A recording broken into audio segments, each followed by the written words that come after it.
It's time for a look at the CNSnews.com Best of the Week. Many of us celebrated St. Patrick's Day this week, and some of you may feel that you paid for it later.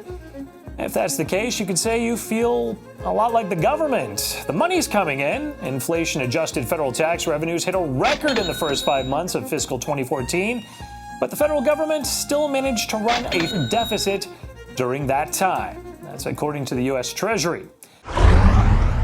Now, according to the Congressional Budget Office, the United States is facing fundamental fiscal challenges stemming from the growth in spending for Social Security, as well as major health care programs.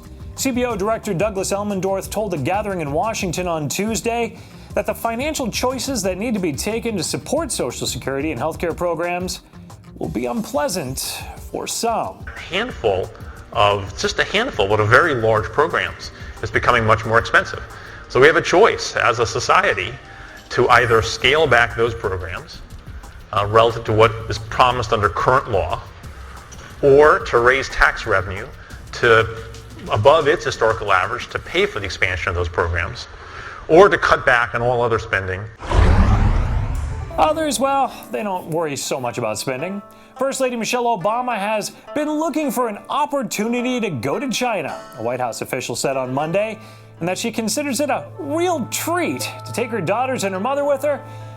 The First Lady and family members departed on Wednesday for China. The White House has refused to give a dollar figure for that trip. Now, one thing you can put a number on is the number of ways the government could control the way you eat. We have a list of 7 from Michelle Obama. When our kids spend so much of their time each day in school, and when many kids get up to half their daily calories from school meals, it's clear that we as a nation have a responsibility to meet as well. We can't just leave it up to the parents.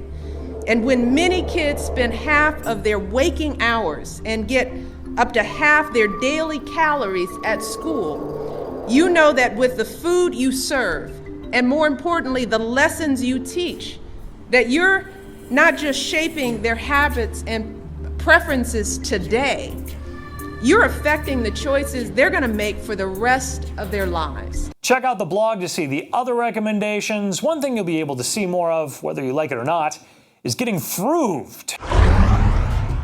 Fruved means you're eating fruits and vegetables.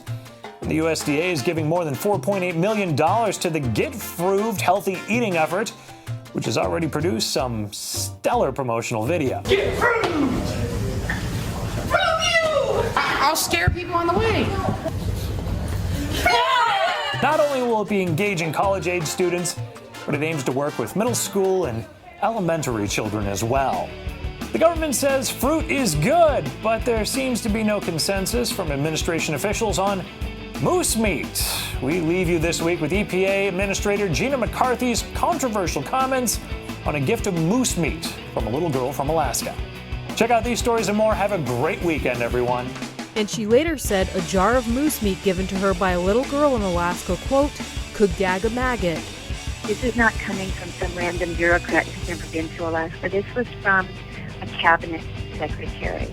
Alaska lawmakers say the comments indicate a lack of understanding about the state. What is more part of our culture than the foods that our Alaska Native peoples eat?